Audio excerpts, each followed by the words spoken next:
മനുഷ്യമക്കളോടുള്ള വ്യവസ്ഥകളില്ലാത്ത സ്നേഹത്താൽ സ്വന്തം പുത്രനെ ബലിയായി നൽകിയ സ്നേഹപിതാവ്, ആ പിതാവിന്റെ അനന്ത സ്നേഹത്തിന്റെ അത്യഗാധങ്ങൾ തിരിച്ചറിഞ്ഞ വത്സലപുത്രൻ ഏറ്റെടുത്ത സമാനതകളില്ലാത്ത ത്യാഗത്തിന്റെയും സമർപ്പണത്തിന്റെയും ശൂന്യവൽക്കരണത്തിന്റെയും അനന്യമായ ബലിയർപ്പണം.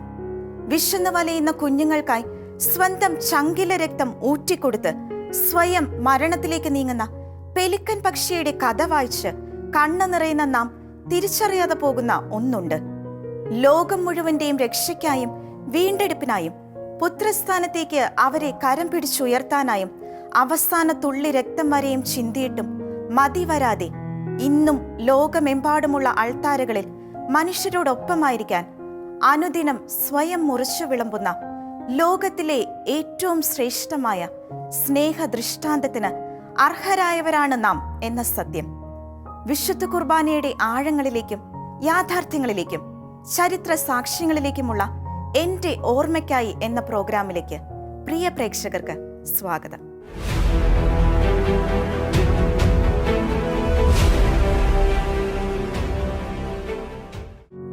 സർവശക്തനായ ദൈവത്തിന് തന്നേക്കാൾ ശ്രേഷ്ഠമായി യാതൊന്നും നമുക്ക് തരാനില്ല.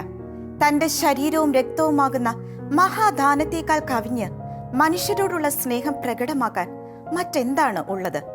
യേശുവിന്റെ ഈ മുറിച്ചു വിളമ്പിലിന്റെയും പങ്കുവയ്ക്കലിന്റെയും പ്രഖ്യാപനമായിരുന്നു അന്ന് ആ പെസഹ തിരുനാളിൽ സംഭവിച്ചത്.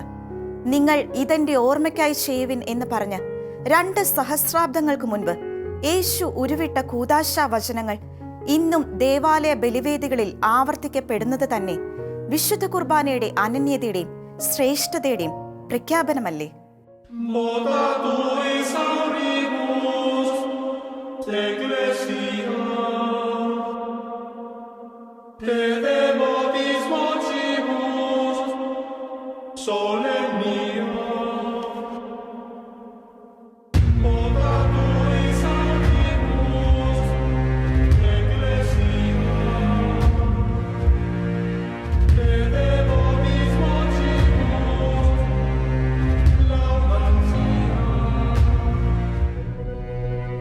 വർഷക്കാലം ഊണിലും ഉറക്കത്തിലും തന്റെ ഒപ്പമുണ്ടായിരുന്ന ശിഷ്യന്മാരോട് കൂടെയുള്ള ഭൂമിയിലെ അവസാന അത്താഴവേളയിലായിരുന്നു യേശു വിശുദ്ധ കുർബാന സ്ഥാപിച്ചത്.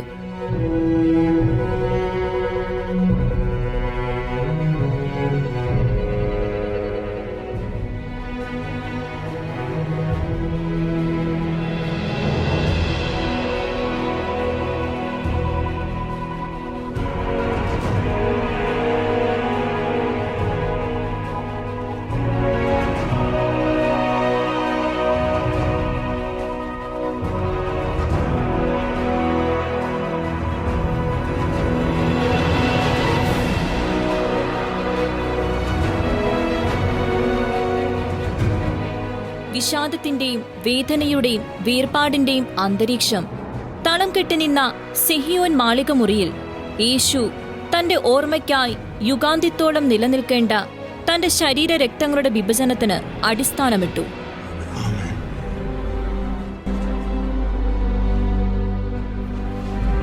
This is our last meal together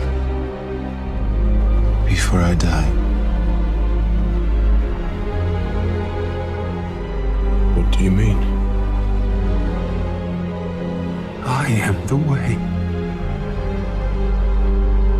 the truth, and the life. അപ്പവും വീഞ്ഞും കൃതജ്ഞതാസ്തോത്രം ചെയ്ത് ആശീർവദിച്ച് തന്റെ ശരീര രക്തങ്ങളായി മാറ്റിയ അത്ഭുത പ്രതിഭാസത്തിനായി അവിടുന്ന് ഒരേ സമയം ബലിയും വിരുന്നുമായി തന്നെ തന്നെ നൽകി. അവിടുന്ന് പറഞ്ഞു, വാങ്ങി ഭക്ഷിക്കുവിൻ, ഇതെന്റെ ശരീരമാണ്. ഇതിൽ നിന്ന് വാങ്ങി പാനം ചെയ്യുവിൻ.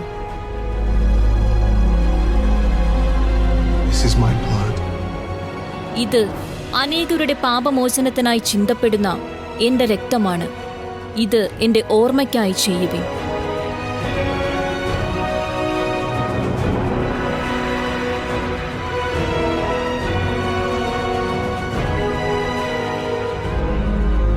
Now I must tell you that one of you here betray me. Whoever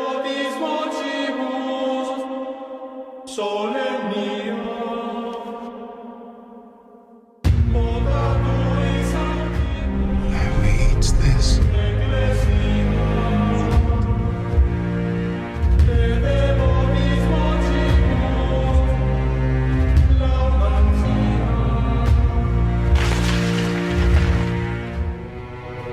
സ്വന്തം രക്തത്താലുള്ള പുതിയ ഉടമ്പടിയിൽ യേശു സ്വയം ബലിയാടായി കുരിശിൽ രക്തം ചിന്തി മനുഷ്യർക്ക് പാപങ്ങളിൽ നിന്നുള്ള മോചനദ്രവ്യമായി തന്നെ തന്നെ നൽകി.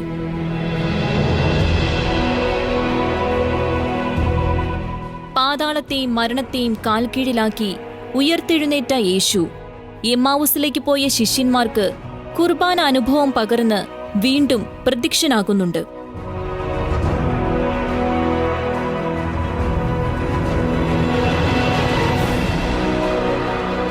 യേശു അപ്പമെടുത്ത് ആശീർവദിച്ച് മുറിച്ചു നൽകിയ വേളയിൽ അജ്ഞതയിലും അന്ധകാരത്തിലുമായിരുന്ന ആ ശിഷ്യന്മാരുടെ കണ്ണുകൾ തുറക്കപ്പെട്ടു.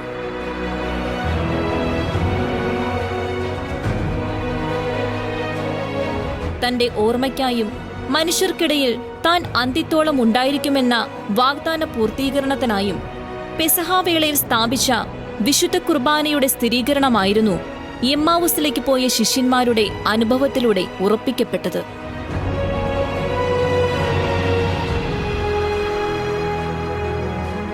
ഇന്നും എപ്പോഴും മനുഷ്യരോടു കൂടി ആയിരിക്കാൻ ഇന്നും ബലിവേദികളിൽ ആവർത്തിക്കപ്പെടുന്നത് അവിടുത്തെ കുരിശിലെ ബലി തന്നെയാണ്.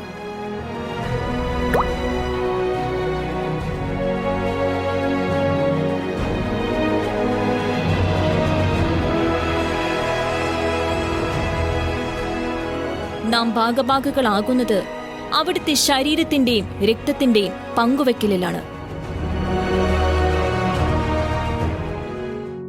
വിശുദ്ധ കുർബാന എന്ന കൂദാശയിൽ ക്രിസ്തുവിന്റെ യഥാർത്ഥ ശരീരവും യഥാർത്ഥ രക്തവുമുണ്ട് എന്നത് ഇന്ദ്രിയങ്ങൾ കൊണ്ടോ മനുഷ്യന്റെ പരിമിതമായ ബുദ്ധി കൊണ്ടോ ഗ്രഹിക്കാനാവില്ല. ഈ നിഗൂഢ സത്യത്തെ മനുഷ്യർക്ക് കൂടുതൽ വിശ്വാസ്യവും പ്രാപ്യവുമാക്കുവാനായി സഭയിൽ ഉടലെടുത്തിട്ടുള്ള ദിവ്യകാരുണ്യ അത്ഭുതങ്ങളും നിരവധിയാണ്. അവയിൽ ഏറ്റവും പ്രാധാന്യമർഹിക്കുന്നതാണ് ലാൻചനോയിൽ ചരിത്രം കുറിച്ച ദിവ്യകാരുണ്യ അത്ഭുതം.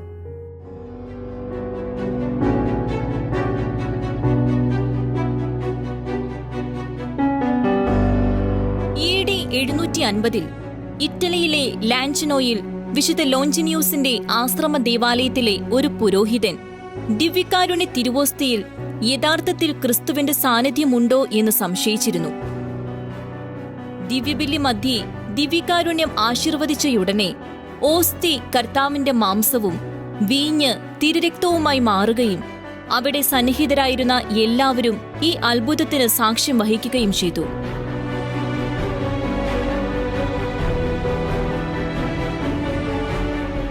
രക്തം തുല്യമല്ലാത്ത 5 ഭാഗങ്ങളായി വേർതിരിയുകയും മുഴുവൻ രക്തഗോളങ്ങളുടെയും ഭാരവും ഓരോ വ്യത്യസ്ത ഭാഗത്തിന്റെയും ഭാരവും ഒന്നു തന്നെയാണെന്ന് അതിശയകരമായി കണ്ടെത്തുകയുമായിരുന്നു. 13 നൂറ്റാണ്ടുകൾ പിന്നിടുമ്പോഴും ഈ അത്ഭുത പരിണാമത്തിന്റെ ജീവൻ തുടിക്കുന്ന ശേഷിപ്പുകൾ ലാൻചനോയിൽ വണക്കത്തിലുണ്ട്. അരിസ ആശുപത്രിയുടെ മേധാവിയും അനാറ്റമി, പാത്തോളജി, കെമിസ്ട്രി, മൈക്രോസ്കോപ്പി പ്രൊഫസറുമായ എഡ്വേർഡ് ലിനോളി വത്തിക്കാന്റെ പ്രത്യേക നിർദ്ദേശപ്രകാരം തിരുശേഷിപ്പുകളെ വിശദമായ ശാസ്ത്രീയ പഠനത്തിന് വിധേയമാക്കുകയും നിരവധി വർഷങ്ങളുടെ പഠനത്തിനു ശേഷം 1971 മാർച്ച് 4 ഒരു വിശദമായ റിപ്പോർട്ട് സമർപ്പിക്കുകയും ചെയ്തു. ചോദ്യം ചെയ്യപ്പെടാനാവാത്ത വിധം ശാസ്ത്രീയ സൂക്ഷ്മതയോടുകൂടിയ റിപ്പോർട്ടിലെ ഗവേഷണ ഫലങ്ങൾ ഇപ്രകാരമായിരുന്നു. മാംസം യഥാർത്ഥ മാംസവും രക്തം യഥാർത്ഥ രക്തവും തന്നെ. മാംസം മനുഷ്യന്റെ ഹൃദയമാംസ രക്തപേശികളുടേതും രക്തം chloride, phosphorus, magnesium, potassium, sodium, calcium എന്നീ ധാതുക്കളടങ്ങിയ AB രക്തഗ്രൂപ്പിൽപ്പെട്ടതും മധ്യപൂർവ്വ ദേശത്തെ ജനങ്ങളുടെ സവിശേഷതകളുമായി ഇണങ്ങുന്ന മനുഷ്യരക്തവുമാണ്. അമിതമായ ഉപ്പിന്റെയോ കേടുകൂടാതെ സൂക്ഷിക്കുന്ന വസ്തുക്കളുടെയോ സാന്നിധ്യം ഇവയിൽ കണ്ടെത്താൻ കഴിഞ്ഞിട്ടില്ല. 1973 ലോകാരോഗ്യ സംഘടനയുടെ ചീഫ് അഡ്വൈസറി ബോർഡ് നിയമിച്ച സയന്റിഫിക് കമ്മീഷൻ ലിനോളയുടെ കണ്ടെത്തലുകളെ പരിശോധിക്കുന്നതിന് നിയമിക്കപ്പെടുകയും 15 മാസം കൊണ്ട് 500ഓളം ടെസ്റ്റുകൾ നടത്തുകയും പ്രൊഫസർ ലിനോളയുടെ കണ്ടെത്തലുകളെ സ്ഥിരീകരിക്കുകയും ചെയ്തു. ജീവനുള്ളവ പ്രതികരിക്കുന്നതുപോലെ തന്നെ എല്ലാ വൈദ്യ പരീക്ഷണങ്ങളോടും വളരെ വേഗത്തിൽ മാംസരക്തങ്ങൾ പ്രതികരിക്കുന്നുവെന്നും കമ്മീഷൻ കണ്ടെത്തി. ഒരു ജീവനുള്ള വ്യക്തിയിൽ നിന്ന് ഇപ്പോൾ അറുത്തെടുത്ത മാംസം പോലെ ലാഞ്ചനോയിലെ തിരുരക്തവും മാംസവും ഇന്നും നിലകൊള്ളുന്നു. 1252 ഏപ്രിൽ 20 പ്രസ്തുത സംഭവത്തെ ഒരു ദിവ്യകാരുണ്യ അത്ഭുതമായി സ്ഥിരീകരിച്ചു. മാംസമായ തിരുവോസ്തിയും രക്തഗോളങ്ങളും അടങ്ങിയ അരുളിക്ക ശാസ്ത്രലോകത്തിന് ചോദ്യങ്ങൾ ശേഷിപ്പിച്ചും ദൈവിക സത്യങ്ങൾക്കെതിരെയുള്ള ചോദ്യങ്ങൾക്ക് ഉത്തരമായും പ്രകൃത്യാന്തരീക്ഷ ജൈവശക്തികൾക്ക് അതീതമായും ജീവൻ തുടിക്കുന്ന അത്ഭുത പ്രതിഭാസമായി തുടരുന്നു. ലോക അവസാനം വരെ എല്ലാ ദിവസവും ഞാൻ നിങ്ങളോടുകൂടി ഉണ്ടായിരിക്കുമെന്ന് അരുൾ ചെയ്ത യേശുവിന്റെ വിശുദ്ധ കുർബാനയിലുള്ള യഥാർത്ഥ സാന്നിധ്യത്തെ അനിഷേധ്യമായി തെളിയിക്കാൻ പോരുന്നവയാണ് ലോകത്തിന്റെ നാനാഭാഗങ്ങളിൽ നടന്നിട്ടുള്ള ദിവ്യകാരുണ്യ അത്ഭുതങ്ങൾ. സഭയുടെ ഉത്ഭവം മുതൽ ഇന്നോളം വിശുദ്ധ കുർബാനയിലെ ക്രിസ്തു സാന്നിധ്യത്തെ സ്ഥിരീകരിച്ചുകൊണ്ട് സംഭവിച്ചിട്ടുള്ള 100-ൽ പരം ദിവ്യകാരുണ്യ അത്ഭുതങ്ങളെ നീണ്ട പഠനങ്ങൾക്കും ശാസ്ത്ര ഗവേഷണങ്ങൾക്കും ശേഷം സഭ അംഗീകരിച്ചിട്ടുമുണ്ട്. 1247 പോർച്ചുഗലിലെ സാന്താറേമിൽ നടന്ന ദിവ്യകാരുണ്യ അത്ഭുതം പിയൂസ് 4-ാമൻ, വിശുദ്ധ പിയൂസ് 5-ാമൻ, പിയൂസ് 6-ാമൻ, ഗ്രിഗറി 14-ാമൻ എന്നീ മാർപ്പാപ്പമാർ നേരിട്ടെത്തി കുമ്പിട്ടാരാധിച്ചയൊന്നാണ്. ഭർത്താവിനോടുള്ള അസൂയയെ പ്രതി ഒരു മന്ത്രവാദിനിയെ സമീപിച്ച സാന്താറേമിലെ ഒരു യുവതിയോട് ദേവാലയത്തിൽ നിന്ന് തിരുവോസ്തി മോഷ്ടിച്ചുകൊണ്ടുവരാനായി മന്ത്രവാദിനി ആവശ്യപ്പെടുകയും അതിൻ പ്രകാരം യുവതി സെയിന്റ് സ്റ്റീഫൻസ് ദേവാലയത്തിൽ പോയി തിരുവോസ്തി ഒരു ലിനൻ തുണിയിൽ പൊതിഞ്ഞ് വീട്ടിലേക്ക് കൊണ്ടുപോകുകയും ചെയ്തു.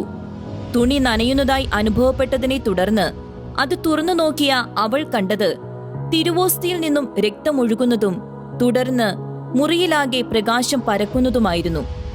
സംഭവം ദേവാലയ അധികാരികളെ അറിയിക്കുകയും വിശുദ്ധ സ്റ്റീഫന്റെ ദേവാലയത്തിൽ ആദരപൂർവ്വം രക്തത്തോടു കൂടിയ തിരുവോസ്തി മെഴുകുകൊണ്ടുണ്ടാക്കിയ പേടകത്തിൽ സ്ഥാപിക്കുകയും ചെയ്തു.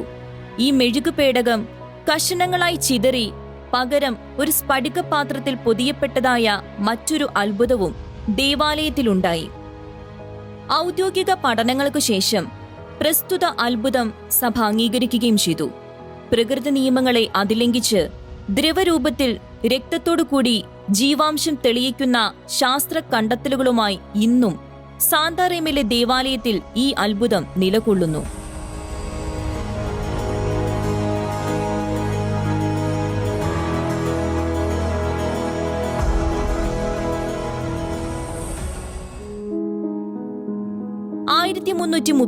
ൽ ഇറ്റലിയിലെ കാഷിയിൽ രോഗം ബാധിച്ച് കിടപ്പിലായിരുന്ന ഒരു കർഷകന് പ്രാർത്ഥനാ പുസ്തകത്തിന്റെ ഉള്ളിൽ വെച്ച തിരുവോസ്തി നൽകാനായി പുസ്തകം തുറന്നപ്പോൾ പേജുകൾ രക്തത്താൽ നനഞ്ഞു കുതിർന്നിരിക്കുന്ന കാഴ്ചയാണ് വൈദികൻ കണ്ടത്.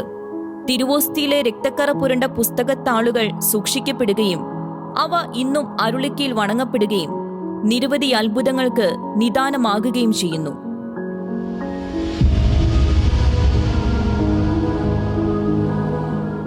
20-ാം നൂറ്റാണ്ടിൽ അർജന്റീനയിലെ ബ്യൂണസ് ഐറിസിൽ അന്ന് ഫ്രാൻസിസ് പാപ്പ ജോർജ് മാരിയോ ബെർഗോഗ്ലിയോ എന്ന പേരിൽ കർദിനാളായി സേവനമനുഷ്ഠിക്കുകയായിരുന്ന രൂപതയിൽ ശാസ്ത്രലോകത്തിന് വെല്ലുവിളി ഉയർത്തിക്കൊണ്ട് മറ്റൊരു ദിവ്യകാരുണ്യ അത്ഭുതം സംഭവിക്കുകയുണ്ടായി. 1996 ആഗസ്റ്റ് 18 ഫാദർ അൽഹാൻഡ്രോ പെസറ്റ് സെയിന്റ് മേരീസ് ദേവാലയത്തിൽ ദിവ്യബലി അർപ്പിക്കുമ്പോൾ ഒരു വ്യക്തി സ്വീകരിച്ച തിരുവോസ്തി അലക്ഷ്യമായി നിലത്ത് വീണ് ഉപേക്ഷിക്കപ്പെട്ട നിലയിൽ കണ്ടെത്തി. ആചാരപ്രകാരം വൈദികൻ തിരുവോസ്തി വെള്ളത്തിൽ അലിയിക്കാൻ ഇട്ടുകൊണ്ട് സക്രാരിയിൽ അടച്ചുവെച്ചു. ആഗസ്റ്റ് 26 സക്രാരി തുറന്ന വൈദികൻ കണ്ടത് അത്ഭുതകരമായി രക്തവർണമായി മാറ്റപ്പെട്ട തിരുവോസ്തിയും ജലവുമായിരുന്നു. കർദിനാൾ ബെർഗോഗ്ലിയോയുടെ നിർദ്ദേശപ്രകാരം മാംസളവും രക്തവുമായി തീർന്ന തിരുവോസ്തി അതീവ രഹസ്യമായി കുറെ കാലം സൂക്ഷിക്കുകയും നാളുകൾക്ക് ശേഷവും പ്രകൃതി പരിണാമങ്ങൾക്ക് വിധേയമാകാത്തതിനെ തുടർന്ന് ശാസ്ത്രീയ പഠനങ്ങൾക്കായി 1999 ഒക്ടോബർ 5 UN അവാർഡ് നേടിയിട്ടുള്ള പ്രശസ്ത ന്യൂറോ സൈക്കോ ഫിസിയോളജിസ്റ്റും നിരീശ്വരവാദിയുമായിരുന്ന ഡോക്ടർ റിക്കാർഡോ കസ്റ്റാനിയോന് തിരുവോസ്തിയുടെ ഒരു ഭാഗം പരീക്ഷണങ്ങൾക്കായി നൽകി. പഠനങ്ങളുടെ സൂക്ഷ്മതയ്ക്കും കൃത്യതയ്ക്കുമായി പരീക്ഷണ വസ്തുവിന്റെ ഉറവിടം ഗവേഷണ സംഘത്തിന് ഡോക്ടർ വെളിപ്പെടുത്തിയിരുന്നില്ല. മനുഷ്യന്റെ ജനിതക ഘടനയുള്ള രക്തവും മാംസവുമാണ് പരീക്ഷണ വസ്തുവെന്നും ഹൃദയപേശികളാണ് മാംസത്തിൽ അടങ്ങിയിരിക്കുന്നതെന്നും വിദഗ്ധ സംഘം കണ്ടെത്തി. 12 നൂറ്റാണ്ടു മുൻപ് ഇറ്റലിയിലെ ലാൻചിനോയിൽ രക്തമായി മാറിയ വീഞ്ഞിന്റെ പഠനങ്ങളുമായി ഈ അത്ഭുതത്തിന്റെ റിപ്പോർട്ടുകൾ താരതമ്യം ചെയ്യുന്നതിനായി 2 റിപ്പോർട്ടുകളുടെയും ഉറവിടം വെളിപ്പെടുത്താത്ത രീതിയിൽ മറ്റൊരു വിദഗ്ധ സംഘത്തിന് കൈമാറുകയും ഇവ രണ്ടും ഒരേ മനുഷ്യന്റെ ശരീരത്തിലെ ജീവിക്കുന്ന കോശങ്ങളാണെന്ന് സംഘം സ്ഥിരീകരിക്കുകയും ചെയ്തു. 20-ാം നൂറ്റാണ്ടിൽ അർജന്റീനയിലെ ബ്യൂണസ് ഐറസിൽ തിരുവോസ്തിയിൽ കണ്ടെത്തിയ രക്തഘടനയും 8-ാം നൂറ്റാണ്ടിൽ ഇറ്റലിയിലെ ലാൻചിനോയിലെ തിരുവോസ്തിയിലെ രക്തഘടനയും ഒരേ മനുഷ്യന്റേതാണെന്ന് ശാസ്ത്രം അസന്നിഗ്ധമായി പ്രഖ്യാപിക്കുകയും ഇതേ രക്തഘടന യേശുവിന്റെ മരണസമയത്ത് അവിടുത്തെ പുതപ്പിച്ചിരുന്നതായി വിശ്വസിച്ചിരുന്ന ടൂറിൻ തിരുക്കച്ചിയിലും കണ്ടെത്തിയതായി ശാസ്ത്രം തന്നെ രേഖപ്പെടുത്തുകയും ചെയ്യുമ്പോൾ ഇവയെല്ലാം പറയാതെ പറയുന്ന സത്യം വിശ്വസിക്കാൻ ഏത് യുക്തിവാദിയും നിർബന്ധിതനാകുകയാണ്. ഇതെന്റെ ശരീരവും രക്തവുമാണെന്ന് അരുൾ ചെയ്ത് പെസഹാവേളയിൽ സ്വയം മുറിച്ചു നൽകിയവനും നിങ്ങളിത് എന്റെ ഓർമ്മയ്ക്കായി ചെയ്യുവിൻ എന്ന് അരുൾ ചെയ്ത് വിശുദ്ധ കുർബാന സ്ഥാപിച്ചവനുമായ യേശുക്രിസ്തു എന്ന സത്യം തിരുവോസ്തിയിലും വീഞ്ഞിലും സ്വന്തം ശരീരരക്തങ്ങളാണ് മുറിച്ചു വിളമ്പുന്നത് എന്നത് ഈ ശാസ്ത്ര നിരീക്ഷണങ്ങൾ തന്നെ നിഷേധിക്കാനാവാത്ത യഥാർത്ഥ പ്രതിഭാസമായി പ്രഖ്യാപിക്കുന്നു.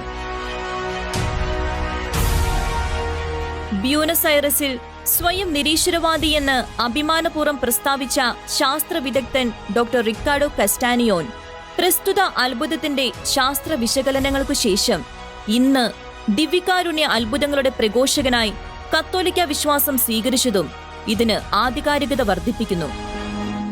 2008 ഒക്ടോബർ 12 പോളണ്ടിലെ സൊക്കോൾക്കയിലുള്ള സെയിന്റ് ആന്റണി ഓഫ് പാദുവ ദേവാലയത്തിൽ വിശുദ്ധ കുർബാന മധ്യേ തിരുവോസ്തിയിലൊന്ന് താഴെ വീഴുകയും സഭയുടെ ആചാരപ്രകാരം അഴുക്കുപുരണ്ട തിരുവോസ്തി അലിയിപ്പിക്കുന്നതിനായി ഫാദർ ഫിലിപ്പ് അത് വെള്ളത്തിലിട്ടു വയ്ക്കുകയും ചെയ്തു. ദേവാലയ ശുശ്രൂഷകളുടെ ചുമതലയുള്ള സിസ്റ്റർ ജൂലിയ ദിവസങ്ങൾ പിന്നിട്ടിട്ടും തിരുവോസ്തി അലിയാത്തതും ഒരു ദിവസം തിരുവോസ്തിയുടെ നടുവിൽ മനുഷ്യ ശരീരത്തിലെ മാംസം പോലെ ചുവന്ന നിറത്തിൽ രൂപഭേദം വന്നതും ശ്രദ്ധിക്കുകയും ആർച്ച് ബിഷപ്പിന്റെ നിർദ്ദേശപ്രകാരം അരുളിക്കയിൽ സൂക്ഷിച്ച തിരുവോസ്തി കൂരിയ തീരുമാനപ്രകാരം ബിലിയോസ്റ്റിക് മെഡിക്കൽ യൂണിവേഴ്സിറ്റിയിലെ പ്രശസ്ത ശാസ്ത്രജ്ഞരായ പ്രൊഫസർ സ്റ്റാനിസ്ലാവ് സുൾക്കോവസ്കിയും പ്രൊഫസർ മാരിയോ സെബാനിക്കും വെവ്വേറെയായി പരസ്പരം ചർച്ച ചെയ്യാതെ വിവിധ പരീക്ഷണങ്ങൾ നടത്തുകയും ചെയ്തു. 2 റിപ്പോർട്ടുകളും ഏറെക്കുറെ തുല്യങ്ങളായിരുന്നു. അവ പറയുന്നു, മരണവേദനയോടമെത്തിയ ഒരു പുരുഷന്റെ ഹൃദയഭിത്തിയുടെ കോശങ്ങളാണ് ഇത്. തിരുവോസ്തിയുടെ നടുക്കുള്ള ഭാഗം മനുഷ്യന്റെ ഹൃദയപേശി കോശങ്ങളായി രൂപാന്തരപ്പെടുകയായിരുന്നു. ഗോതമ്പപ്പവും മനുഷ്യഹൃദയ പേശികളെയും ശാസ്ത്രീയമായി കൂട്ടിച്ചേർക്കാനാവില്ല. ഇതെങ്ങനെ സംഭവിക്കുന്നു എന്നത് ശാസ്ത്രത്തിന് അജ്ഞാതമാണ്. പോളണ്ടിലെ സൊക്കോൾക്കയിലുള്ള സെയിന്റ് ആന്റണി ഓഫ് പാദുവ ദേവാലയത്തിൽ ഇന്നും ഈ തിരുശരീര ശേഷിപ്പ് വണക്കത്തിലുണ്ട്.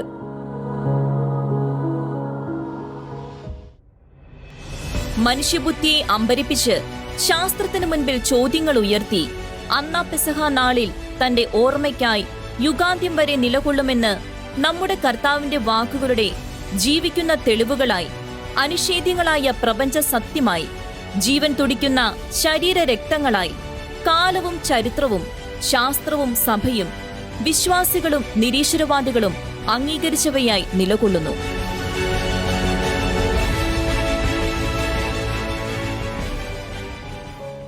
കർത്താവേ, ഞങ്ങളോട് കൂടെ വസിക്കണമേ എന്ന എമ്മാവൂസിലേക്ക് പോയ ശിഷ്യന്മാരുടെ അഭ്യർത്ഥനയ്ക്ക് യേശു പരിഹാരവും ആശ്വാസവും മറുപടിയും നൽകിയത് വിശുദ്ധ കുർബാനയിലൂടെയായിരുന്നു. യേശുവിന്റെ 2ാം വരവ് വരെയുള്ള അവിടുത്തെ ഭൂമിയിലെ സാന്നിധ്യമായി വിശുദ്ധ കുർബാനയെ ശക്തി കേന്ദ്രമാക്കിയവരായിരുന്നു സഭാപിതാക്കന്മാരും വിശുദ്ധരും. തങ്ങൾക്ക് വേണ്ടി അനുദിനം ബലിയാകുന്ന തങ്ങളുടെ നാഥനും മണവാളനും ആയവനു വേണ്ടി ജീവിക്കാനും മരിക്കാനും മറ്റുള്ളവർക്കായി ബലിജീവിതമാകാനും വിശുദ്ധർക്ക് സന്നദ്ധതയും കരുത്തും പകർന്ന പ്രധാന ഉറവിടം വിശുദ്ധ കുർബാനയായിരുന്നു.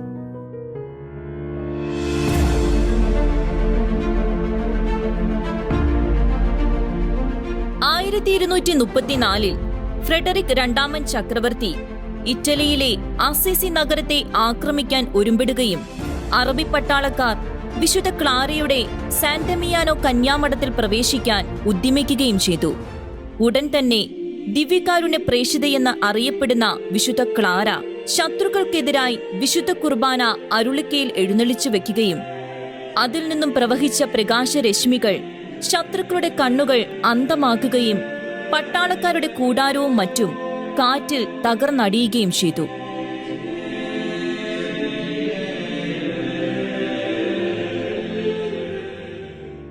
അത്യപൂർവങ്ങളായ അത്ഭുത പ്രവർത്തന വരങ്ങളാലും അസാമാന്യമായ സംസാര പാടവത്താലും അനേകരെ കത്തോലിക്ക വിശ്വാസത്തിന്റെ സത്യങ്ങളിലേക്ക് നയിച്ചവനായിരുന്നു പാതുവായിലെ വിശുദ്ധ അന്തോണീസ്. 1227 റിമിനിയിൽ വെച്ച് ബോൺവില്ലോ എന്ന ഒരു യഹൂദൻ തിരുവോസ്തി വെറുമൊരു അപ്പക്കഷ്ണമാണെന്ന് അദ്ദേഹത്തോട് പ്രസ്താവിക്കുകയുണ്ടായി.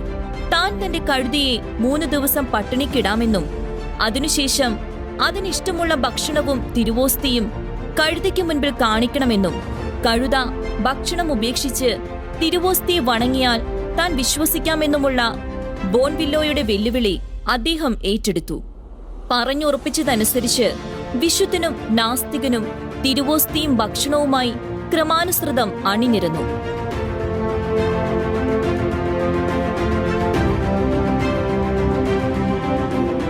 കഴുതയോട് വിശുദ്ധ അന്തോണീസ് കൽപ്പിച്ചു, നിന്റെ സൃഷ്ടാവായ ദൈവത്തിന്റെ നാമത്തിൽ ഞാൻ കൽപ്പിക്കുന്നു, ഉടൻ തന്നെ മുൻപോട്ട് വന്ന് നിന്റെ ദൈവത്തെ ആരാധിക്കുക.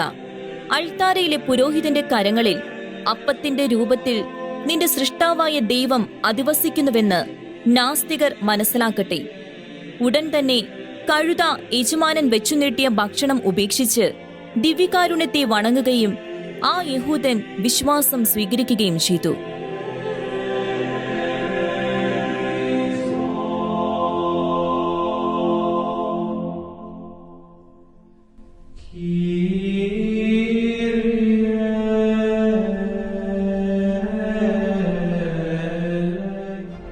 ഫ്രാൻസിന്റെ മുഴുവൻ വിമോചനത്തിനായി ദൈവം തിരഞ്ഞെടുത്ത വെറും കൗമാരക്കാരിയായിരുന്ന വിശുദ്ധ ജോവാൻ ഓഫ് ആർക്ക് ചുട്ടരിക്കപ്പെടാനായി കൊലക്കടത്തിലേക്ക് നയിക്കപ്പെടുമ്പോൾ അന്ത്യാഭിലാഷമായി ആവശ്യപ്പെട്ടത് വിശുദ്ധ കുർബാന സ്വീകരിച്ച് തന്റെ നാഥനിൽ ലയിച്ചു ചേരാനായിരുന്നു.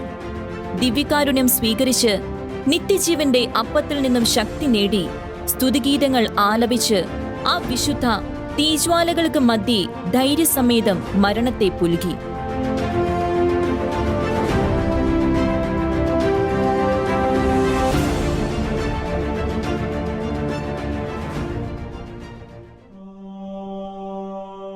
വിശുദ്ധ പാദ്രെ പിയോ ദിവ്യകാരുണ്യ ഭക്തിയിൽ ലയിച്ച് മണിക്കൂറുകളോളം ദിവ്യബലിക്കിടെ നീണ്ട മൗനത്തിൽ ധ്യാനനിരതനാകുകയും വിശുദ്ധ കുർബാന അർപ്പിക്കുന്നതിനു മുൻപായി മണിക്കൂറുകൾ പ്രാർത്ഥിച്ചൊരുങ്ങുകയും ചെയ്യുമായിരുന്നു.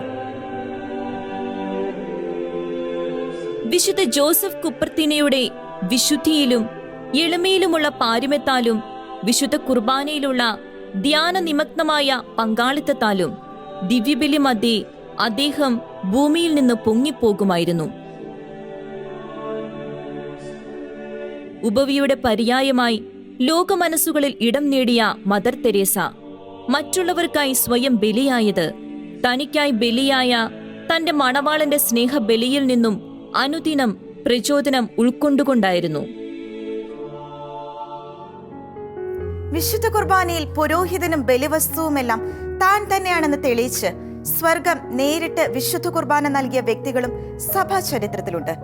ലോകത്തിന് ജീവൻ പകരാനായി നൽകപ്പെട്ട ദൈവത്തിന്റെ അപ്പത്തെ ലോകത്തിലെ ഏത് വസ്തുവിനെയും വ്യക്തിയെയും കാൾ വിലമതിച്ചവരും സഭയിലുണ്ട്.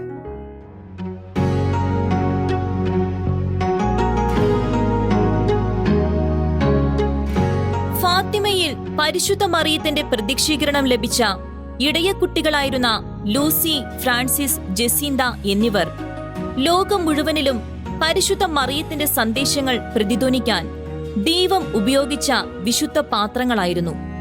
പരിശുദ്ധ മറിയത്തിന്റെ പ്രത്യക്ഷീകരണങ്ങൾക്ക് മുന്നോടിയായി ഒരു കൈയിൽ കാസയും മറ്റേ കൈയിൽ ഉയർത്തിപ്പിടിച്ച തിരുവോസ്തിയുമായി ഒരു ദൂതൻ പ്രത്യക്ഷപ്പെടുകയുണ്ടായി. ഓസ്തിയിൽ നിന്ന് രക്തം കാസയിലേക്ക് വീണുകൊണ്ടിരുന്നു. കാസ അന്തരീക്ഷത്തിൽ നിർത്തിയിട്ട് മാലാഖ കുട്ടികൾക്കൊപ്പം മുട്ടുകുത്തി ഭൂമിയിലെ എല്ലാ സക്രാരിയിലും സന്നിഹിതമായിരിക്കുന്ന ഈശോയുടെ വിലയേറിയ തിരുരക്തത്തെയും തിരുശരീരത്തെയും ആരാധിച്ചു. ശേഷം മാലാഖ എഴുന്നേറ്റ് കാസയും തിരുവോസ്തിയും കൈകളിലെടുത്ത് തിരുവോസ്തി ലൂസിക്കും തിരുരക്തം ഫ്രാൻസിസ്കോയ്ക്കും ജെസിന്തയ്ക്കും നൽകുകയും ചെയ്തു. ആ സമയത്ത് മാലാഖ പറഞ്ഞു, മനുഷ്യരാൽ നിന്ദിക്കപ്പെടുന്ന ഈശോയുടെ രക്തവും മാംസവും ഭക്ഷിക്കുകയും പാനം ചെയ്യുകയും ചെയ്യുക. പാപങ്ങൾക്ക് പരിഹാരം ചെയ്ത് ദൈവത്തെ ആശ്വസിപ്പിക്കുക. വിശുദ്ധ കുർബാനയോടുള്ള അതീവ ഭക്തിയിലും വിശുദ്ധ കുർബാനയ്ക്കെതിരായ നിന്ദകൾക്ക് പരിഹാരം ചെയ്യുന്നതിലും ആ കുഞ്ഞുങ്ങൾ ബദ്ധശ്രദ്ധരായിരുന്നു. യേശു പറഞ്ഞു, എന്റെ ശരീരം യഥാർത്ഥ ഭക്ഷണമാണ്, എന്റെ രക്തം യഥാർത്ഥ പാനീയവുമാണ്. എന്നെ ഭക്ഷിക്കുന്നവൻ ഞാൻ മൂലം ജീവിക്കും. എന്റെ ശരീരം ഭക്ഷിക്കുകയും എന്റെ രക്തം പാനം ചെയ്യുകയും ചെയ്യുന്നവന് നിത്യജീവനുണ്ട്. അവസാന ദിവസം ഞാൻ അവനെ ഉയർപ്പിക്കും. യേശുവിന്റെ ഈ വാക്കുകൾ അക്ഷരാർത്ഥത്തിൽ ഉൾക്കൊണ്ട് ദിവ്യകാരുണ്യ രക്തസാക്ഷികളായി മാറിയ പുണ്യാന്മാക്കൾ സഭയിലുണ്ട്.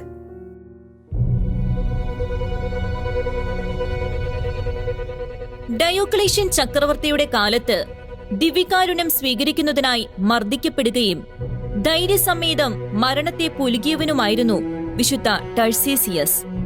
ക്രൈസ്തവ വിശ്വാസത്തിന്റെ പേരിൽ വന്യമൃഗങ്ങൾക്കിരയാകാൻ ചക്രവർത്തി കൽപ്പിച്ചതിനെ തുടർന്ന് വിശ്വാസികൾക്ക് രഹസ്യമായി വിശുദ്ധ കുർബാന എത്തിക്കുവാനുള്ള സഭാധികാരികളുടെ തീരുമാനത്തിൽ വിശുദ്ധ കുർബാനയുടെ വിശ്വസ്ത കാവൽക്കാരനായും സൂക്ഷിപ്പുകാരനായും കുഞ്ഞു ടർസീസിയസ് സ്വയം സമർപ്പിച്ചു. വിശുദ്ധ കുർബാന അടക്കം ചെയ്ത പേടകം വഹിച്ചുകൊണ്ടുള്ള യാത്രക്കിടയിൽ സൈനികർ അവനെ പിടികൂടുകയും മർദ്ദിക്കുകയും ചെയ്തു. എന്നാൽ അവൻ വിശുദ്ധ കുർബാന ശത്രുക്കൾക്ക് വിട്ടുകൊടുക്കാതെ മാറോട് ചേർത്ത് സൂക്ഷിച്ചു. തനിക്കരികിൽ അത്ഭുതകരമായി എത്തിച്ചേർന്ന ക്രൈസ്തവ സൈനികന് വിശുദ്ധ കുർബാന കൈമാറി ദിവ്യകാരുണ്യത്തിന്റെ ഭദ്രതയും സുരക്ഷിതത്വവും പരിശുദ്ധിയും കാത്തു സൂക്ഷിച്ചതിന്റെ കൃതാർത്ഥതയിലും സമാധാനത്തിലും അവൻ മരണത്തെ പുൽകി. ആദ്യ കുർബാന സ്വീകരിക്കുന്നവരുടെ മധ്യസ്ഥയായി അറിയപ്പെടുന്ന വിശുദ്ധ ഇമിൽഡ വിശുദ്ധ കുർബാന സ്വീകരിക്കാൻ കുഞ്ഞിലെ തന്നെ തീവ്രമായി അഭിലഷിക്കുകയും എന്നാൽ അവൾക്കത് നിഷേധിക്കപ്പെടുകയുമായിരുന്നു. 11-ാം വയസ്സിൽ ആരാധനവേളയിൽ അവൾക്ക് ചുറ്റും തിരുവോസ്തിയുടെ ഒരു പ്രഭാവലയം ദേവാലയത്തിൽ വെച്ച് കാണപ്പെടുകയും ഇതുകണ്ട വൈദികൻ അവൾക്ക് വിശുദ്ധ കുർബാന സ്വീകരണത്തിന് അനുമതി നൽകുകയും ചെയ്തു. തന്റെ ചിരകാല സ്വപ്നം പൂവണിഞ്ഞതിന്റെ ആനന്ദ ലഹരിയിൽ മണിക്കൂറുകളോളം മുട്ടിന്മേൽ നിന്ന് പ്രാർത്ഥനയിൽ ലയിച്ച ആ കുഞ്ഞു വിശുദ്ധ ഒരു ചെറു പുഞ്ചിരിയുമായി മുട്ടിന്മേൽ നിന്ന് പ്രാർത്ഥിച്ച നിലയിൽ മരണത്തെ പുൽകി തന്റെ നിത്യമണവാളന്റെ പക്കലേക്ക് പറന്നുയർന്നതായാണ് ചരിത്രം പറയുന്നത്. 16-ാം നൂറ്റാണ്ടിൽ ഇംഗ്ലണ്ടിൽ എലിസബത്ത് 1-ാം രാജ്ഞിയുടെ വാഴ്ചക്കാലത്ത് വിശുദ്ധ കുർബാന അർപ്പിക്കുന്നത് വിലക്കപ്പെടുകയും പുരോഹിതരുടെ ശിരസിന് വിലയിടുന്ന ക്രൈസ്തവ വിരുദ്ധത പൊട്ടിപ്പുറപ്പെടുകയും ചെയ്തു. വിശുദ്ധ കുർബാനയുടെ അഭാവം വിശ്വാസികളുടെ ആത്മീയ ജീവിതത്തെ ഉലയ്ക്കുന്നതു കണ്ട തീക്ഷ്ണമതിയായ ക്രൈസ്തവ യുവാവായിരുന്ന എഡ്മണ്ട് കാബിയൻ കാൽനടയായി റോമിലേക്ക് തീർത്ഥാടനം നടത്തി രഹസ്യമായി ഈശോ സഭയിൽ ചേർന്ന് വൈദികനായി ഇംഗ്ലണ്ടിൽ മടങ്ങിയെത്തി ക്രൈസ്തവർക്കിടയിൽ വിശുദ്ധ കുർബാന രഹസ്യമായി പരിക്രമം ചെയ്തു. വൈകാതെ ഇത് അധികാരികളുടെ ശ്രദ്ധയിൽപ്പെടുകയും ലണ്ടൻ ടവറിൽ അദ്ദേഹത്തെ ജയിലിൽ അടയ്ക്കുകയും അതിക്രൂരമായി കൊലപ്പെടുത്തുകയുമായിരുന്നു. അനുദിനം ദിവ്യകാരുണ്യ സന്നിധിയിൽ ചുരുങ്ങിയത് 1 മണിക്കൂർ പ്രാർത്ഥനയിൽ ചെലവഴിക്കുമായിരുന്ന ദൈവശാസ്ത്ര പണ്ഡിതനും അതീവ ജ്ഞാനദൃഷ്ടിയുമുള്ളവനുമായിരുന്ന archbishop Fulton J Sheen ദിവ്യകാരുണ്യ ഭക്തിയിലുള്ള തീക്ഷ്ണതയാൽ തനിക്ക് പ്രചോദനം നൽകിയ ചൈനയിലെ ഒരു ക്രൈസ്തവ പെൺകുട്ടിയുടെ രക്തസാക്ഷിത്വം വിവരിക്കുന്നുണ്ട്. ക്രൈസ്തവ ദേവാലയങ്ങൾ നശിപ്പിച്ചും സക്രാരിയെ അധിക്ഷേപിച്ചും വൈദികരെ ബന്ദികളാക്കിയും പട്ടാളക്കാർ കടന്നുപോകുന്നതും തിരുവോസ്തികൾ നിലത്തിട്ട് അവഹേളിക്കുന്നതും കണ്ടു സഹിക്കാനാവാത്ത ലീ എന്ന കൊച്ചു പെൺകുട്ടി നിലത്തുവീണ 32 തിരുവോസ്തികൾ രാത്രിയിൽ ശത്രുക്കൾ കാണാതെ രഹസ്യമായി 32 തുടർച്ചയായ ദിവസങ്ങളിൽ വന്ന് ദീർഘനേരം പ്രാർത്ഥിച്ച ശേഷം സ്വീകരിക്കുകയും 32-ാം ദിനം അവസാനത്തെ തിരുവോസ്തി സ്വീകരിച്ച ശേഷം ശത്രുക്കളുടെ കണ്ണിൽപ്പെട്ട് രക്തസാക്ഷിത്വം വരിക്കുകയുമായിരുന്നു. 20-ാം നൂറ്റാണ്ടിൽ ജീവിച്ചിരുന്ന ഫ്രഞ്ച് റോമൻ കത്തോലിക്ക മിസ്റ്റിക്കായിരുന്ന മാർത്തേ റോബിൻ 21-ാം വയസ്സിൽ നാഡീ സംബന്ധമായ രോഗം ബാധിച്ച് കിടപ്പിലാകുകയും 78-ാം വയസ്സിൽ മരിക്കുന്നതുവരെ ഒരു ബലിയാത്മാവായി ക്രിസ്തുവിന്റെ പീഡാസഹനങ്ങളോട് ചേർന്ന് സ്വയം എരിഞ്ഞു തീർന്നവളുമായിരുന്നു. 1930 മുതൽ ക്രിസ്തുവിന്റെ പഞ്ചക്ഷതങ്ങൾ സ്വശരീരത്തിൽ പ്രത്യക്ഷമായ അവൾ 51 വർഷക്കാലം തിരുവോസ്തി മാത്രം ഭക്ഷിച്ചാണ് ശരീരത്തിൽ ജീവൻ നിലനിർത്തിയത്. തന്റെ ഭവനത്തിലെ ഇരുണ്ട മുറിക്കുള്ളിൽ ഒറ്റപ്പെട്ട ജീവിതം നയിച്ച ആ വിശുദ്ധ വനിത വിശുദ്ധ കുർബാനയുടെ ജീവിക്കുന്ന അത്ഭുതമായി മാറുകയും അനേകർക്ക് മാനസാന്തര കാരണമാകുകയും ചെയ്തവളാണ്.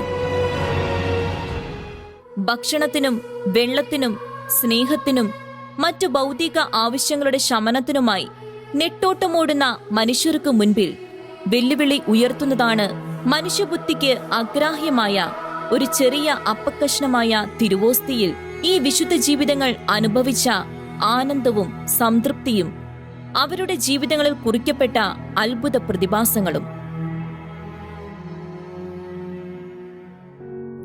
വിശുദ്ധ കുർബാനയിൽ അപ്പവും വീഞ്ഞും യേശുവിന്റെ ശരീരരക്തങ്ങളായി പരിണമിക്കുന്നു എന്നതിന് ലോകത്തിന്റെ അങ്ങിങ്ങോളം കാലവും ചരിത്രവും കയ്യൊപ്പ് ചാർത്തിയ അത്ഭുത സാക്ഷ്യങ്ങൾ ജീവന്റെ തുടിപ്പുമായി നിലകൊള്ളുന്നു.